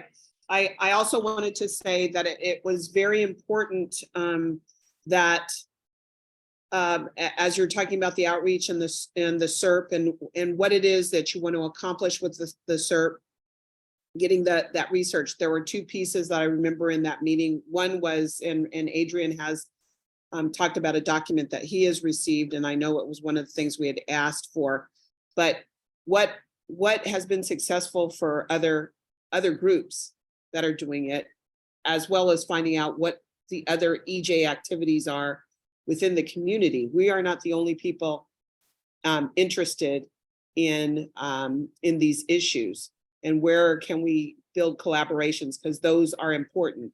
When we go into the political outreach piece as well, we have to know there has to be an ask. Yeah. And it has to be clear, and it can't just be, we want more money. Everybody wants more money. It has to be why. It has to be, what is it that you're accomplishing, and how are you going to accomplish it? Those are critical to successful political outreach as well. And so those are why I think the first 2 that you're talking about have to be have clarity and have a clear messaging that can be taken forward, so that folks are joining something with their dollars, with their efforts, with their reputation, with whatever else, because they know where it's going. They know why they're getting on the train. The other piece is they also want to know, how are you playing with others? Because what is required of a SERP is not just what we're doing alone, but where are and how are we tying to those other entities within the community, within the region, to make our effort successful. So yes, I'm just saying, be careful. Don't put the political outreach ahead of critical groundwork that has to be done. We know the fuel, but we also need to understand what the friction is, right? That becomes the barrier to our success. And so we have to look at both pieces of that, so that we can also remove those opposition and that barrier that will make political success for us. So we have to take that into consideration as we're building these themes. Thank you. Thank you, Pat, for that. So just to recap, you are you're one of the political outreach leads. Do you agree that SERP and community outreach should be prioritized, and then once that's kind of established, the political outreach strategies could start? I do agree, and I think that those have to go on simultaneously. Okay. I also believe that we have to take into consideration when we're doing it, a prioritization, because we cannot be all things to all people. What is it that we can do so that folks can say, yeah, I want to join that, because it's a can do, and we can keep adding and we can keep with that. But we've got to be clear. That's been one of our failings. As we've come that we've been so broad and so general that we become wallpaper. Thanks, Pat. And then Stephanie, I saw your hand up. Was there something you wanted to add here? I was just trying to, just seeking further clarification from Pat, but she did. So she is in favor of SERP and community outreach membership lead and then political outreach. And that all of these things would be done simultaneously, but those would, from what I was gathering, that would be her, those three would be the priority. Okay. Being Thank you. done simultaneously. Okay. And then any other steering committees, steering committee members would like to weigh in? Is there anything that you disagree with SERP or community outreach being the priorities with political? Is there any other points that you'd like to add to these three areas? Got Yeah, Bill, I believe, Jesus. Mhm. This is Jesus. I believe that the community outreach and membership lead, to some degree, we are managing that okay so far. Based on the needs that I can see we have here, it is the, and we need to prioritize number one, in my opinion, is gonna be the SERP. I mean, to pay close attention on that area, because if we're gonna be shooting different directions, we're not gonna be successful. I believe we need to focus on one main goal. And again, in my opinion, we should be focused on SERP and go from there. Because as I say, we have been doing the community outreach all this time, and we will continue doing it to spread the word out. But if we focus our attention on SERP, I would be interested in that. Okay, and Jesus, would you like to be a part of that group with Vincent and Richard to meet? Sure. Great. Thanks, Jesus. You're welcome. And then anyone else, Bill? Any other steering committee? Real quick, and I don't know how to use this new computer, so I don't know how to raise my hand, so I apologize. You're fine. I really agree with what Stephanie brought forward in the very beginning and what Pat said as well. I think on the political outreach side of things, we are carrying your message or our message. So really that SERP, that community outreach, what does our community want on the SERP side of things? And then we go to the political partners and say, this is what the committee has said, this is what our community has said, and this is where we need your help. So I'm in complete agreement that once we have a strong message, that this body gives direction to Pat and I to say, this is what we want to say to our political partners. I think that's where that comes in, and that would be third. Great. Thanks for affirming that, Bill. I'm just checking here. John or Michael or whoever's talking, go ahead. This is Tito. Tito. I'm a little older than Bill, so I don't know how to raise my hand, but I'm appreciate the opportunity to. Along the same line, I appreciate all the input. I've been listening and learning, absorbing, and I think at the end of the day, I think a lot of us are quite frustrated, tired, overwhelmed, stretched. I think the message is, what is our message to the community? What is the message to the politician? What is the message to the outside world? We're doing all this, but we keep saying we have to narrow down to the message. We got to narrow down to that. What is our brand? You know, what is our hook?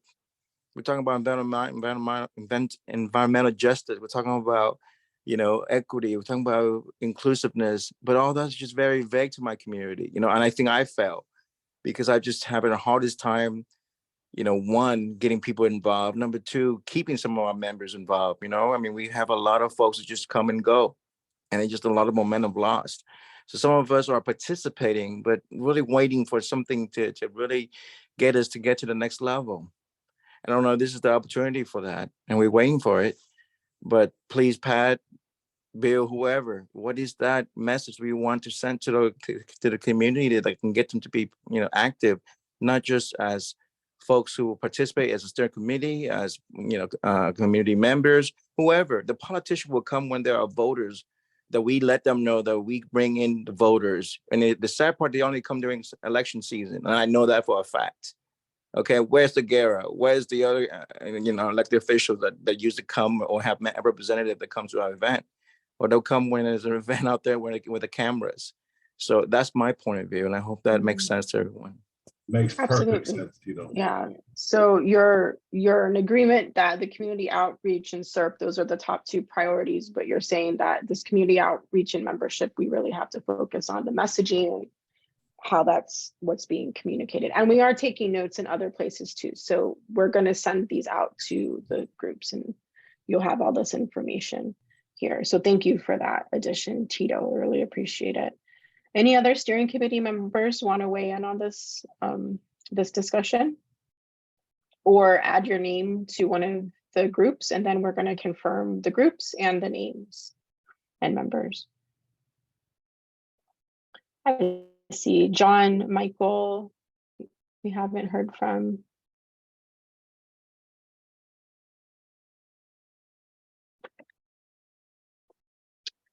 Okay, well, it looks like, oh, Michael, there we go. Oh, I was just gonna say I don't really have an input, so sorry. Okay, don't apologize. Thanks for sharing your voice and chiming in with that. Thank you, Michael. It's good to see you on here. Outreach. Who said that? John Rice. John? Okay, cool. I just heard a voice. Thanks, John. Okay. So any other folks want to be added to any of these groups? The SERP, community outreach, finance, fundraising, or political outreach? Stephanie, you are still here with finance, but we've got I you. mean, you can leave me there. I think that as we, move into that, as as we tackle some of these other priorities, we can move in into that, more into the finance piece. Also, what I would just like to say, and I know that this happens with our community outreaches, though, although we have identified, leads and those kind of core people who will be working on SERP and community outreach and political. It's definitely open to everyone in the steering committee to come and to join in on those meetings and those discussions and to participate in. So these are just really for really identifying leads in this roles, but then it's open to all steering committee members to participate in each one of these committees. And then also to what Vincent indicated earlier, that as those volunteers are wanting to help and to uplift and participate, there's those opportunities as well. And so thank you everyone who identified yourself as wanting to support. Thank you. And thank you for that reminder, Stephanie, that these are just the folks that are stepping forward now, but it's really open to everybody. So I'm going to stop sharing my screen right now, and we're going to just say, by show of hands, visually on your screen, can we confirm that we agree that our top 3 priorities are in this order? Our SERP and community outreach, and then the political outreach will come after that. Do those groups make sense to everybody? Do you agree with that? Show your hand, give me a thumbs up. Barry, how are you feeling on that? Good, good, okay. Tito? Tito's good.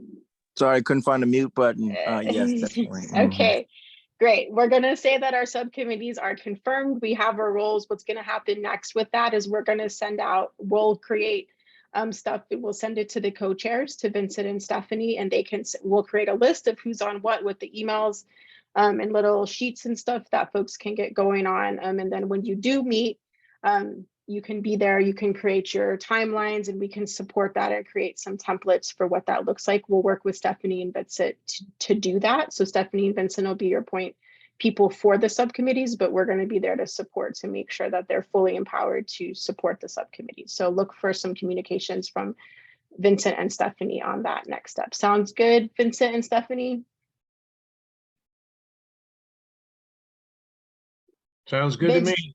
Vincent says we're doing the vision meeting again, but this time we have confirmed the subcommittees. We have roles. We're moving into timelines and planning templates. So by the time we have our next meeting, everyone's going to be able to give updates on what they planned, accomplished, and who they talked to and what they did between now and then. So it is the visioning session, kind of all over again, but we've got a really big vision. So we're narrowing stuff down and we're starting to build out this plan. So I think the next meeting, you're going to see it on the screen in action, and you're going to feel like we're making some movement. And if not, we'll figure it out. And thank you, Barry made a point that we need to have some inclusiveness when we're talking about the outreach. We need to be sure that we're inclusive of languages and other types of communications to make sure that they're accessible. Absolutely. I think that's something that we'll note and make sure it's in there. Okay. We've done that. We're almost at time for public comment, but we do have a guest that's here tonight. We have Dr. Jonathan London, who's the director of UC Davis Center for Regional Change. So I just want to give it over to Dr. London to see what he's got to share with us. Hi, good evening, everyone. Thanks so much, Amanda. Good to see you again. Yeah, hi, Dr. Hey, so I'm just going to put a little summary of what we're talking about in the chat. Hopefully that's going to show up. So I'm Jonathan London. I'm a professor at UC Davis, and I study environmental justice. I've interacted with a few of you over the years, and I've been studying AB 617 pretty much since it started implementation now 5+ years ago. And I'm involved in a new study that's statewide, and it has a component that I'd really like to ask your help in. So that is a statewide survey of all CSC members in all 19 CSCs, as well as staff from all the implementing air districts and their boards, as well as CARB. And the intention of the study as a whole is really to understand how is implementation of 617 meeting the needs of communities? How well aligned is it with those needs and interests around dealing with environmental justice and health disparities? So we're really looking for as many diverse voices as possible. We'd really love to get, hundreds and hundreds of people to take the survey. We have gift cards in a raffle for residents. So we'd really like to, compensate people for their time. It's due, deadline is June 15th. So you got a bit of time to go. It's both in English and Spanish, and I put the English and Spanish information up there, and there's QR codes also that I attached in the chat, and you can use those to get right to the survey. And then once we have the study done, about a year from now, we'll be returning to all the CSCs and also do some larger public events to share what we learned. And our intention really is to help people to help all of you who are doing this work achieve your goals, to be able to provide information that's going to be able to inform what you're doing, share models, share lessons learned, and that kind of thing. There's a question from Adrian about community air grantees, and yes, absolutely, we would love people who are air grantees also to take the survey. I should say just one last thing. This is funded by the California Wellness Foundation. In the past, we've had some earlier work funded by CARB. This is not funded by CARB. It's an independent foundation, just in full transparency. So I'd love to hear any questions or thoughts, concerns that I can help answer. And we can get this link out in the follow-up notes to this so that everybody gets this link again as an action item with that deadline with the directions for how to fill out the survey. Great. Thank you so much. Great. We don't have any questions or comments. We will include Dr. London's email in there. So if you did have any questions or comments, we'll put the email in the follow-up. And we can go on. So thank you, Jonathan. It was great to see you on here, and you can stick around if you want to hear what's happening next with this group, but we appreciate the survey link. You bet. Thanks so much for your help. Thanks Thank to everybody. you. Thanks for doing the amazing work that you're doing in your communities. Okay, we are running a little bit behind here, so I'm going to ask, and then Deldy's just really encouraging folks to take the survey because it really does make a difference. So I know people get surveys, we get survey burned out. There's a little bit of incentive that's attached to this one. And I know that this is really important to this group. So let's make sure that we can get it so that we can get that input incorporated at the agency level. So thanks for your support on that, Delby. I did have a question for Jonathan. Go for it. So, and it's along the lines of Adrian's question of who can take the survey. So who can take the survey? Or who are you interested in hearing from? Any and everyone who's been involved in 617. So the CSC members are really core to this, as well as implementing air districts and boards and CARB, as I mentioned. But if there are other people, like I think you were saying, Vincent, that you have high school students who are working with you, or there are other community members that are working with you, there everyone is welcome to take it. And there's a place to indicate affiliation in the survey, so we'll be able to keep track of who's who. Thank you, because I've been reporting to our board meetings since the inception, and we've talked about AB 617 a lot at in our organization. So thanks. I'll be happy to share with our board members and members who are concerned. I appreciate that. Yeah, and I know you've been working on this for a really long time, so appreciate you. Dr. Johnson, this is Tito. Real quick, sir, 2 quick question. Yeah. Is this the same one that was issued out last couple of years? I remember doing something like this. And then the other one is what happened with the results? Are we able to learn from it? See some from thoughts and inputs and what everybody's saying? Thank you. That's it. Yeah, great question, Tito. Thank you. Yeah, so it's a different survey, part of kind of a ongoing research on 617, but all of the work that we've done so far, it's actually up on the CARB website. Again, some funded by CARB, some and others, but other sources. But yeah, all of those are on the website. I'll get that link if I can do it quickly now. I'll put it in chat. Otherwise, I can send it to Amanda to send out. But we had an earlier study that finished, I think it was 2019. That report's up. That included a survey, and then we did another survey 2 years ago. Again, all the same categories, SCSs, boards, and so on.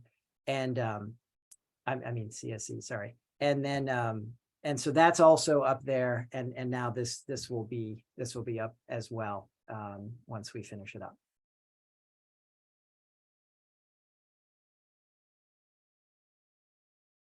And I'm also always available if people have more specific questions. Oh, thank you, Jennifer. Thanks, Jennifer. Yeah. So good to have such talented people. Yeah, if anyone has any individual questions that you'd like to talk with me about, be more than happy to talk. It's pretty much my favorite topic. So reach out if you like.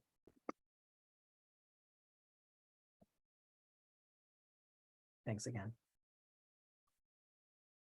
Great, thank you. Okay, we're gonna move on. And can I just get a show of hands here? If anyone's on the call that would like to give a public comment, can you raise your hand? We've got one. Okay. Adriana and Jennifer, awesome. We're gonna save some space for you. So next up, we did have CC planning to do this, but I'm gonna run through it, CC, if that's okay with you. We're just gonna talk about the next agenda topics for our next meeting, and then we'll see if there's any new business. So next meeting agenda topics, we have, can you all see my screen? Some subcommittee updates. Is there anything else that we'd like to talk about at our next meeting on June 26th? Besides subcommittee updates, we'll do district updates. Is this a community engagement meeting or? Yes, this is for community engagement meeting. Okay. So maybe we don't want subcommittee, but you tell me, what topics would you like at the next community engagement meeting on June 26th? I mean, in regards to the SERP, if this is the appropriate time, I'm just kind of thinking of community engagement. I would like to, had it hit on it a little bit earlier. I would like to hear about what's being done in some other places, or maybe whether that's from CARB to just a little bit of information in and around kind of like the requirements of the SERP, as we're, working on the subcommittee that would kind of kickstart us in the direction of where we need to go. If it is best practices, those things, that they are looking for, or those things that have, that have not been so well, but maybe just something to kind of help kickstart the work of the committee in the direction. Great. Mhm.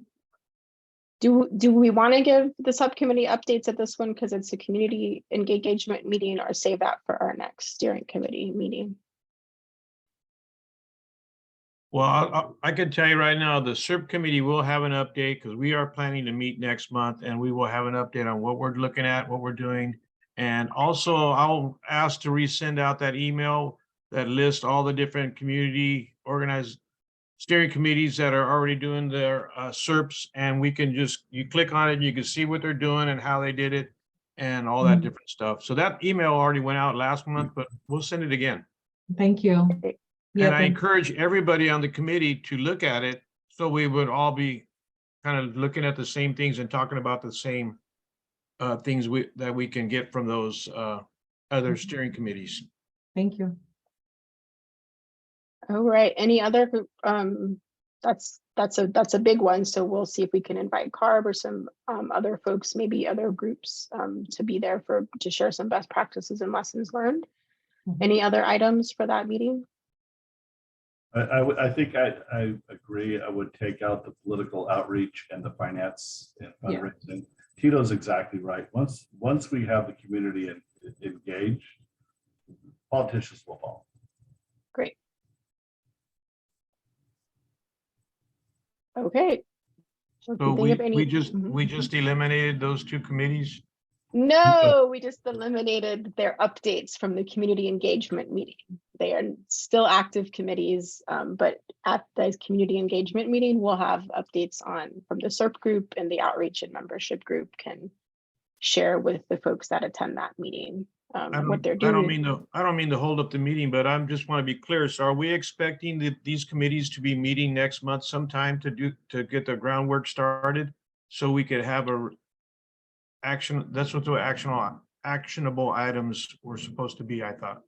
Yes, so we'll follow up with Vincent and Stephanie, the co-chairs, and then you guys will do that very timely, so you can reach out to the subcommittee groups and start getting folks organized. And you can do that through a meeting, a virtual meeting, a phone call. You could do it through emails. We can support some strategies for getting folks engaged, knowing that people are really time and capacity limited.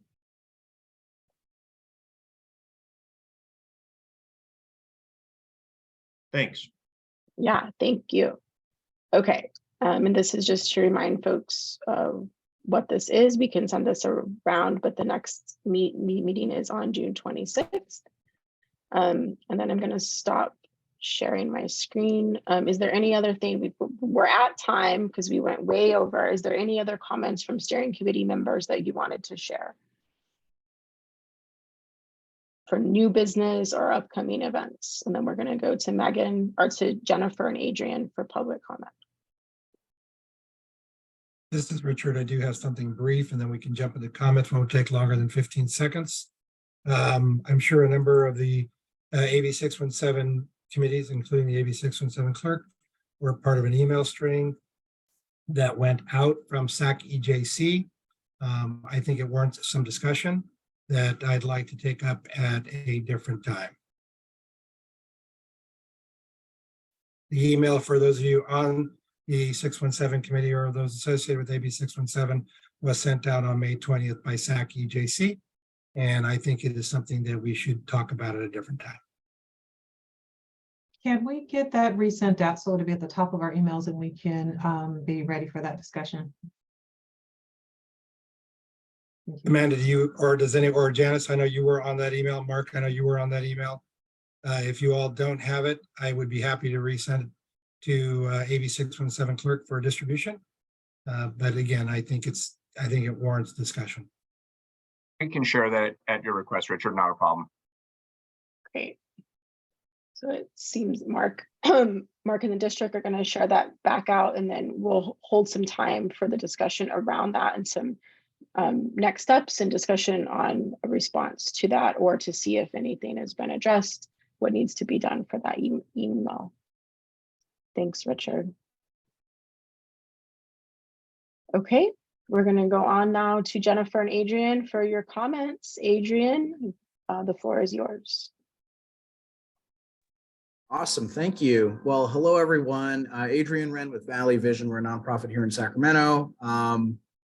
Just wanted to actually thank the steering committee for supporting our most recent AB 617 community air grant. Woohoo, thank you, really appreciate it. We hope we are funded. As folks might know, we're the only entity that's been funded via a community air grant in the Sacramento region.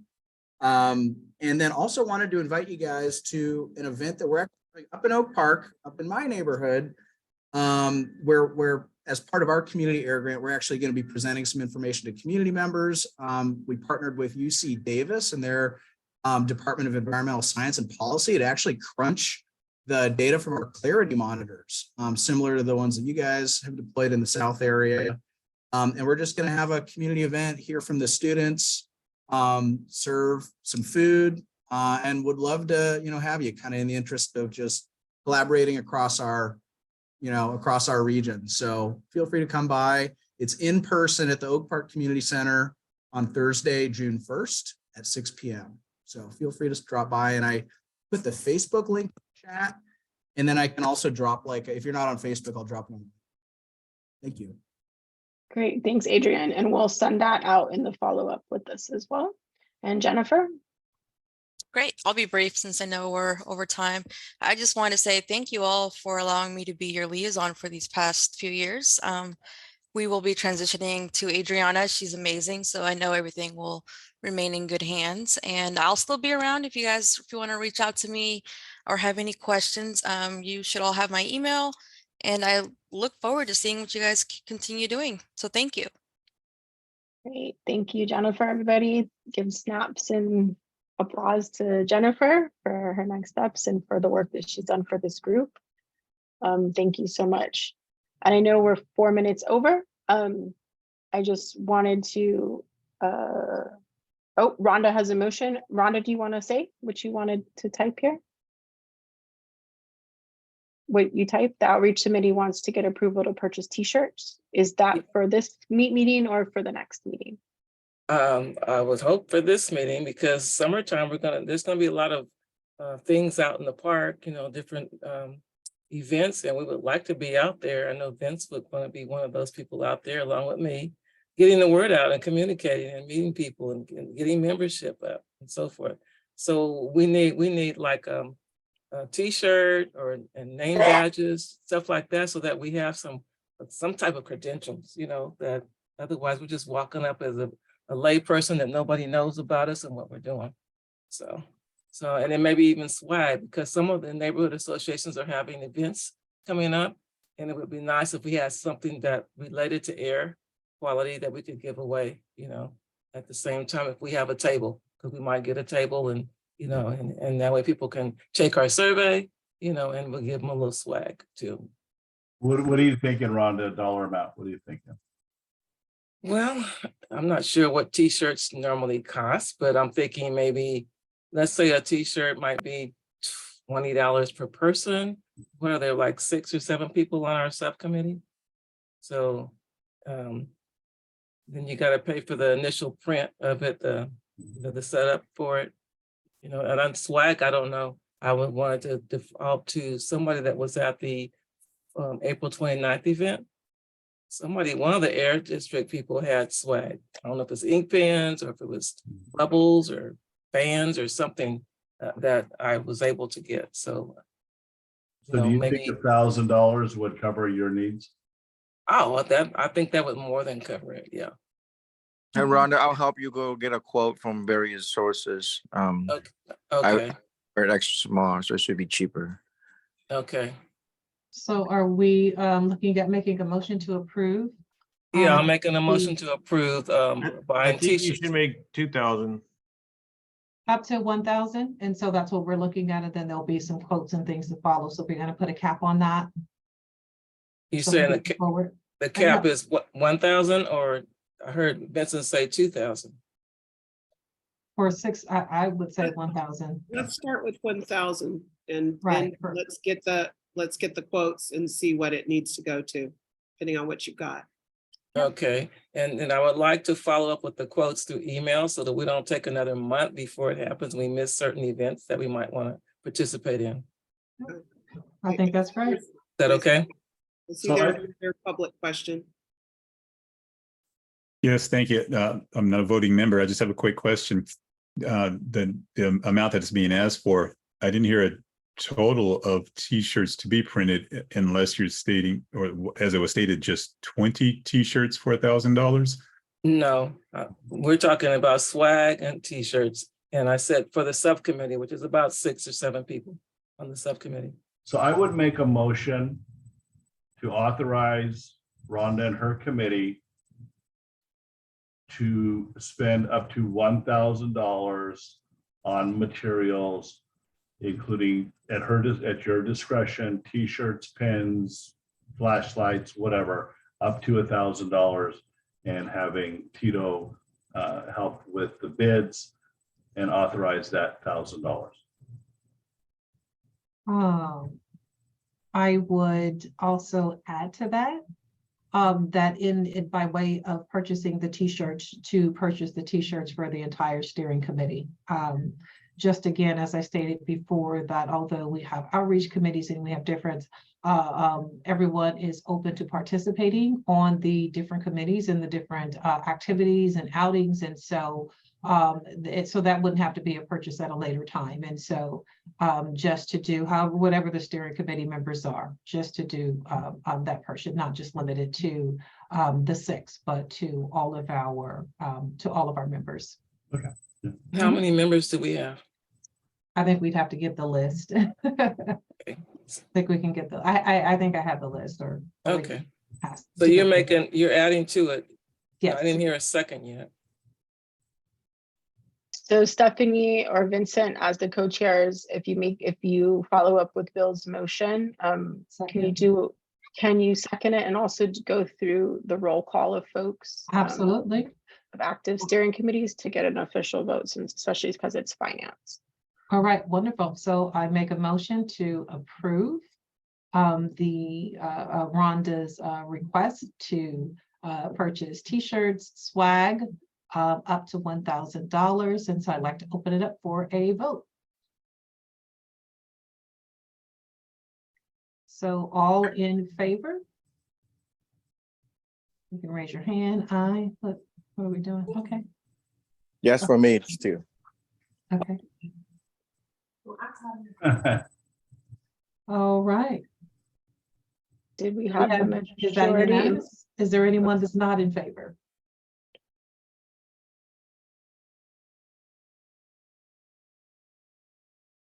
All right. Can you all send me your sizes, your preferred sizes? Sure. Right away.